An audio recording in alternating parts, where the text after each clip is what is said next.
Hello guys, welcome back to my channel. Kung mapapansin nyo, minispray natin siya ng organic pesticide natin.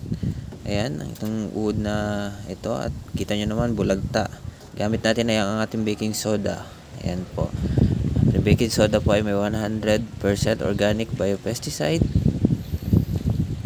At meron po itong sodium bicarbonated.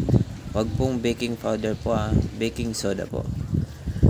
Ito po ay nakakatulong para mapatay natin ang mga karamihan sa mga pests katulad ng mealybug, mga soil fungus, caterpillar, plant fungus, at mga disease. Ang baking soda po ay dali lamang pong gawin. Makikita po natin ang mga ingredients nito sa ating kusina upang maiwasan po natin yung ating halaman po ay makatulad po ng ganito, inuud po siya. So ito po, ituturo ko po sa inyo paano po ang mixture po ng ating baking soda organic. Yan po, meron tayong vegetable oil, pero kung may mint oil po tayo, mas effective po yun. Meron din po tayong liquid detergent.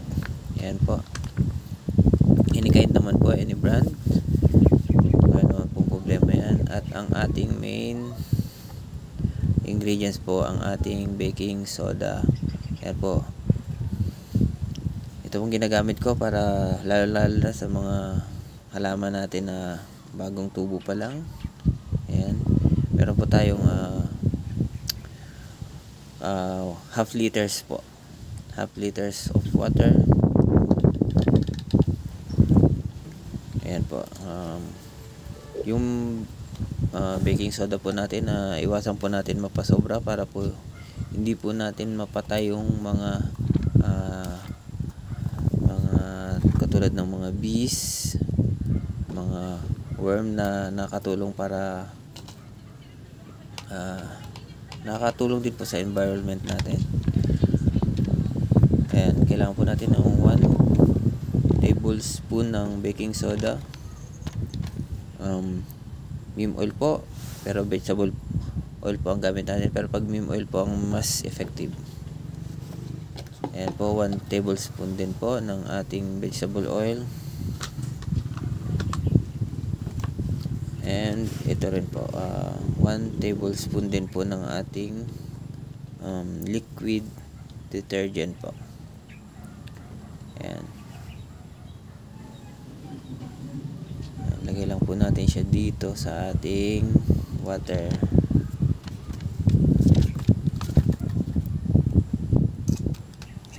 Maganda po to kasi nakakatulong na po sa ating kalikasan, hindi pa po masakit sa ating baga. Is good for the health po siya. So yung iba kasing pesticide na chemical na is napakalakas po talaga ng aroma niya, na sakit talaga sa ilong. So ito po ay napaka-organic. Mix lang po natin siyang maigi, mix well lang po. Ayan. So para mahalo pong maigi yung ating combined ingredients. So ayan po.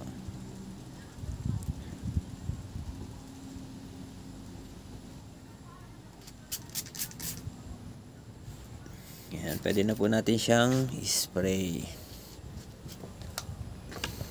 Na-mix na po natin siya. Pwede na po natin i-spray dito sa ating rose po.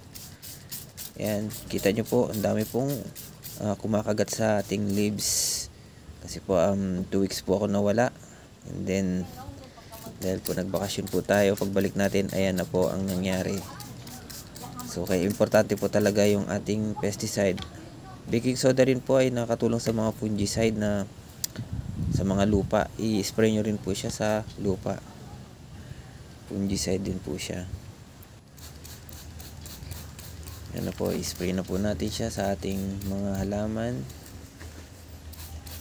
So kung tayo po ay mahilig sa farm, sa garden, napakaganda po ng ating baking soda. Tulad ko po, meron po ako mini garden at ito po ang aking ginagamit. So napaka-effective po. Nakita nyo naman po yung uod sa unang video natin na namatay. Yun po ay caterpillar. Nakita ko po dito sa ating rose. So ginagamit natin siya dito sa ating mga seedlings at saka yung mga maliliit na nag-sprout pa. So makakaiwas po sa mga langgam at saka mga insekto na pwedeng sumira ng ating bagong tanim.